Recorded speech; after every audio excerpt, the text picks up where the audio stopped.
Hello everyone, I'm Loki, and welcome back to the Lair. Today we're doing a deep dive into religion, how we can effectively use gods in our games. This video is a long one, but includes extensive information on how gods work, what a pantheon is, religious practices, cults, boons, and even a simple but great system for making your religious casters cooler. As always, if you're new to the channel and have not yet subscribed, consider doing it today. These videos take time to research and make. Liking and subscribing really does help. Thank you.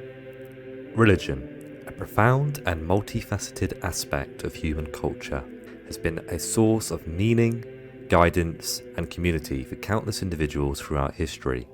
It stands as a diverse and complex tapestry of beliefs, practices, and values that seek to address fundamental questions about the nature of existence, the purpose of life, and the human relationship with the divine or the transcendent. At its core, religion serves as a framework for understanding the various mysteries of the universe and our place within it.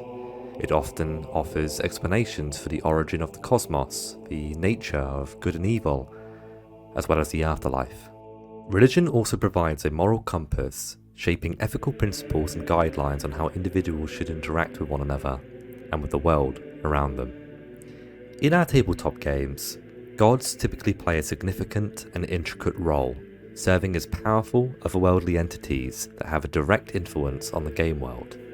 Many heroes, specifically paladins, clerics, and warlocks, draw their power from their chosen deity. They serve as intermediaries between the gods and immortals, channeling their divine energy to perform spells and miracles.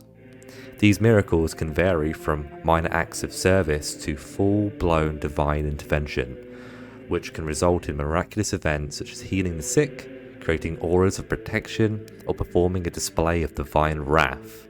The types of intervention a devout follower could gain depends heavily on the alignment of them and their god. This isn't always the case, but for most settings, gods are associated with specific alignment, such as lawfully good or chaotic evil. Tyr, the god of justice, and Cyric, the god of lies, are clear examples from the Forgotten Realms. Gods also have domains, which determine a god's values, portfolio, and the types of followers they attract. Tyr's domain is war, whereas Cyric's is trickery. And these domains can be very useful when playing TTRPGs, where subclasses mimic godly domains, i.e. a war cleric.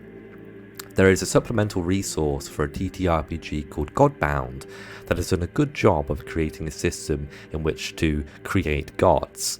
The resource is called the Lexicon of the Throne, and it includes tables for all sorts of things like rolling for a domain, as well as determining the cosmogony, the requirements of faith, tables for adding structure to the clergy, and even charts for creating cults as well.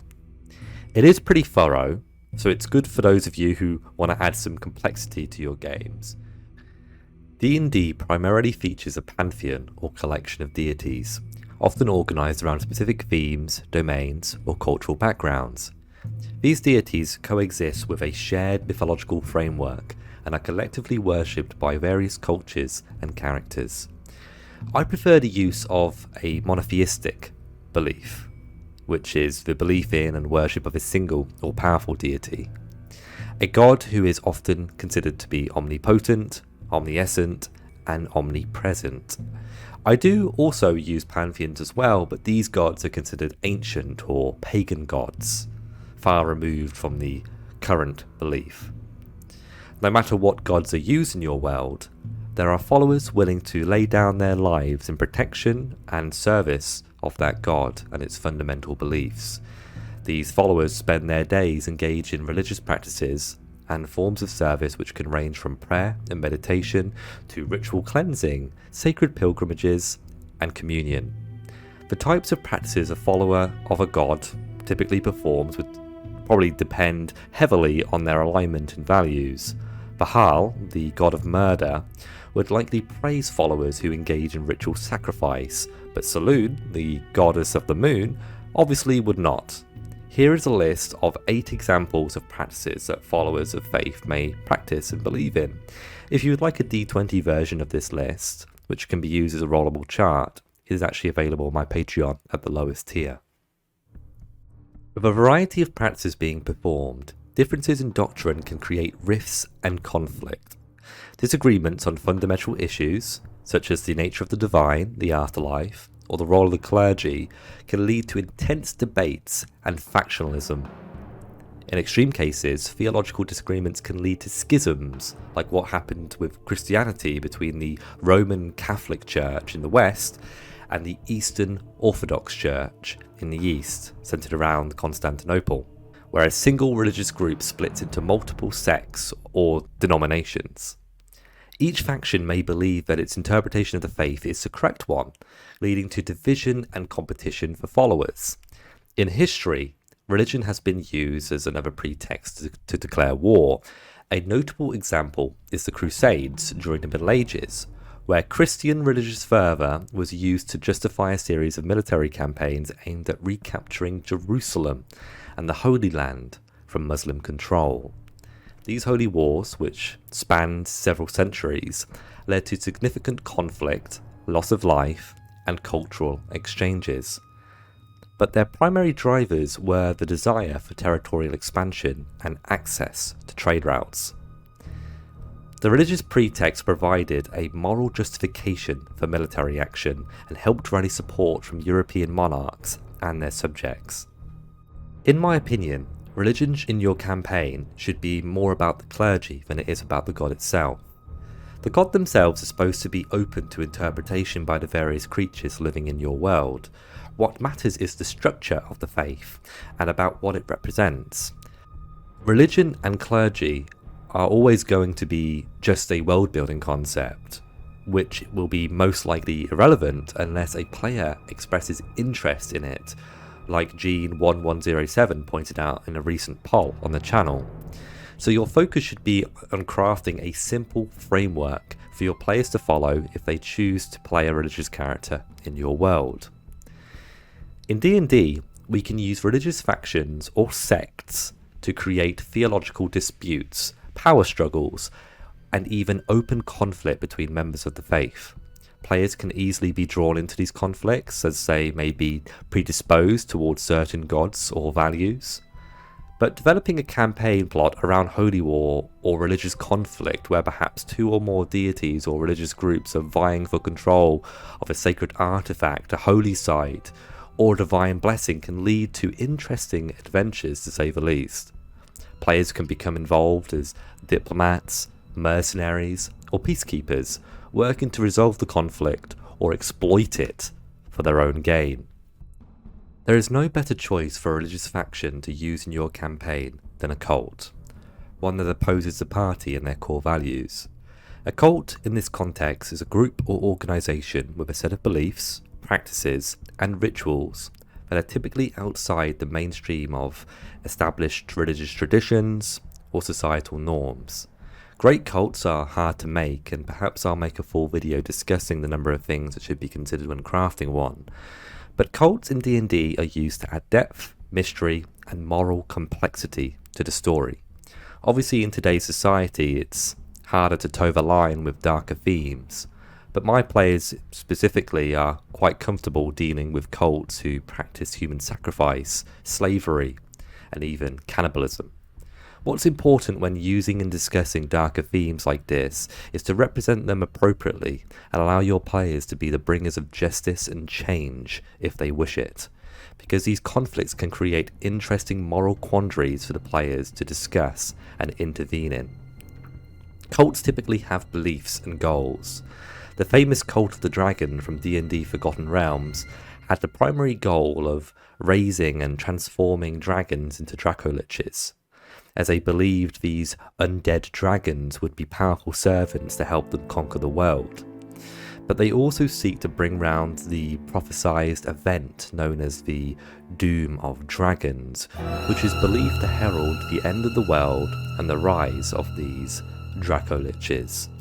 I think the bigger the goal, the better for cults.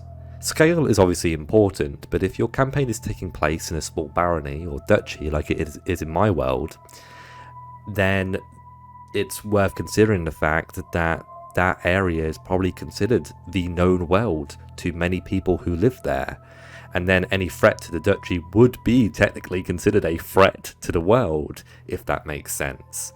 Scale is everything, really. If you want to use cults in your campaign, consider what tasks must be completed in order for them to achieve their goal.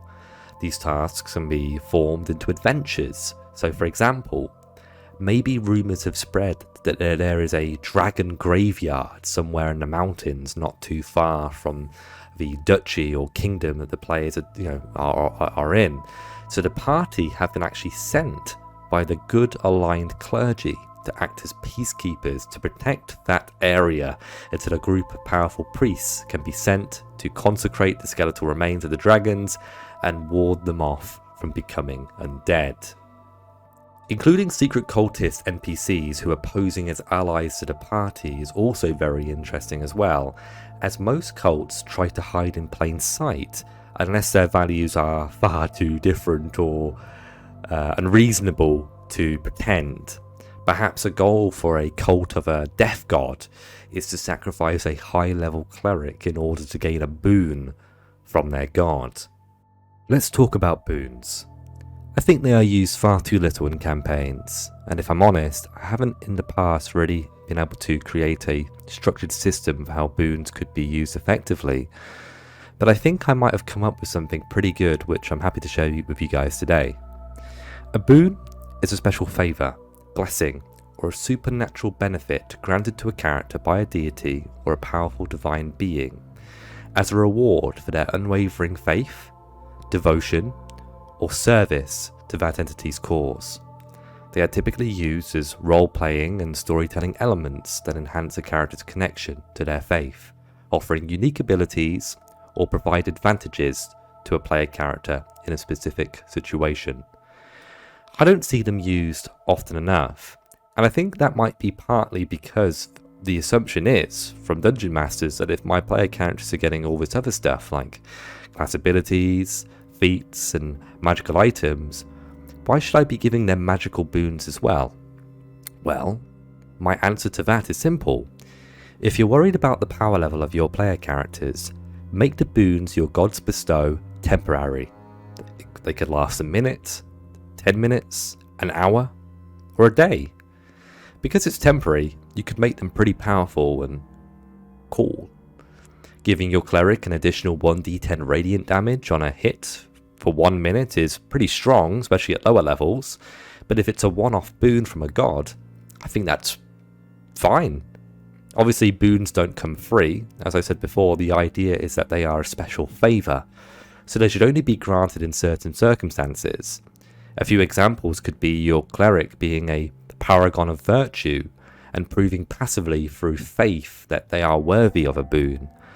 I know it would be a bit sudden if you randomly narrated how the cleric or paladin's weapon lights up in a golden hue as they feel a warm embrace of their god during battle, but I can assure you that a lot of players would be surprised and likely very excited if something like that was to happen. But active ways to gain a boon would include completing a divine quest, protecting a shrine or temple of the faith, or rescuing a divine artifact. I find boons are especially good with warlocks who have an active patron who is involved in communicating more directly with their servant. A devil of gluttony could reward a player for enchanting all the pies being sold at the local fair to charm those who eat it into believing that they are far more hungry than they actually are. So they obviously eat a lot more food at the fair. You might be wondering what is deemed appropriate as a boon for a player character in your campaigns, and whether it is classified as divine intervention or not. Well, clerics gain access to something like that depending on what TTRPG you're playing, but usually that is an ability that characters can just attempt without meeting any major requirements apart from being the right level.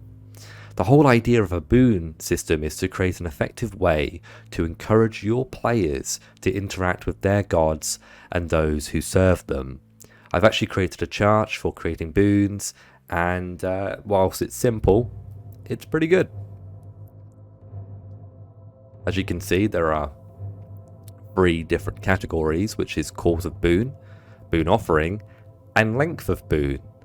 The idea of making tables like this is it's not supposed to be the beginning and the end of any opportunity for you to kind of homebrew yourself, but it gives you a bit of an idea of what you could consider offering your players, and I'm sure you guys can come up with your own ideas as well.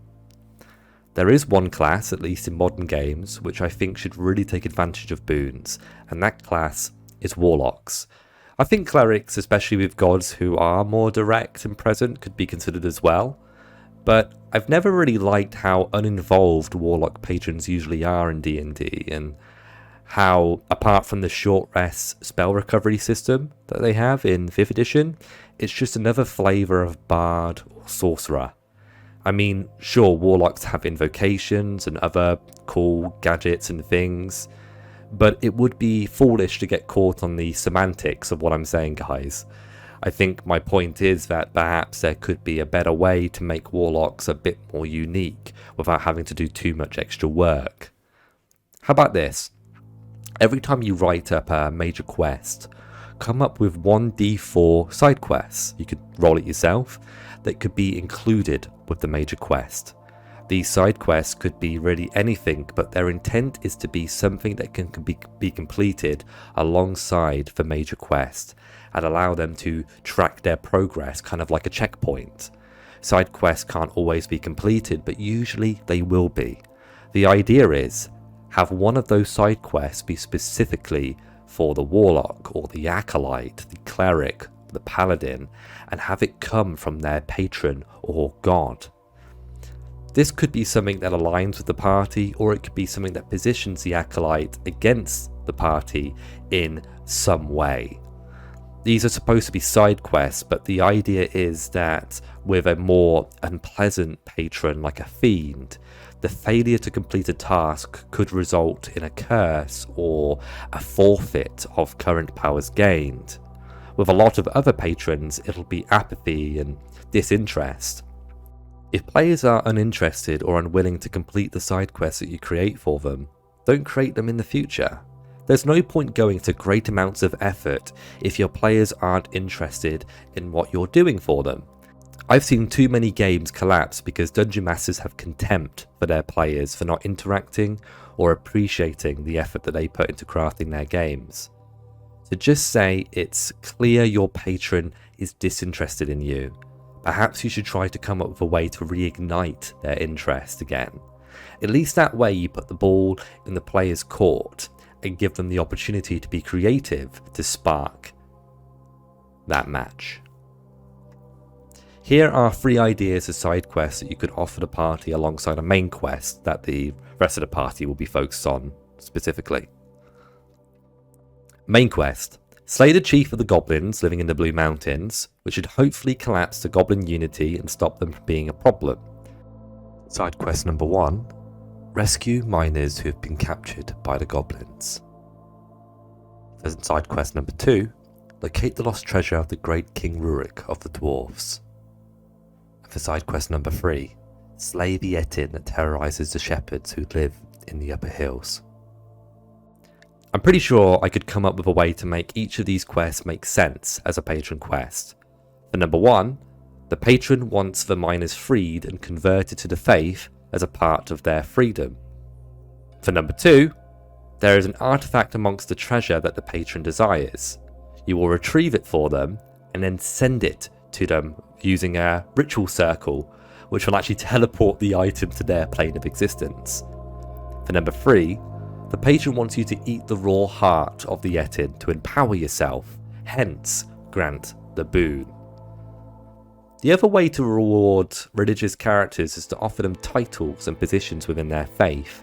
The term saint is used quite often to describe people who perform great deeds in service of their god in the medieval times, but it's very rare that I've actually seen a game where a player has earned that title naturally and actually become a saint.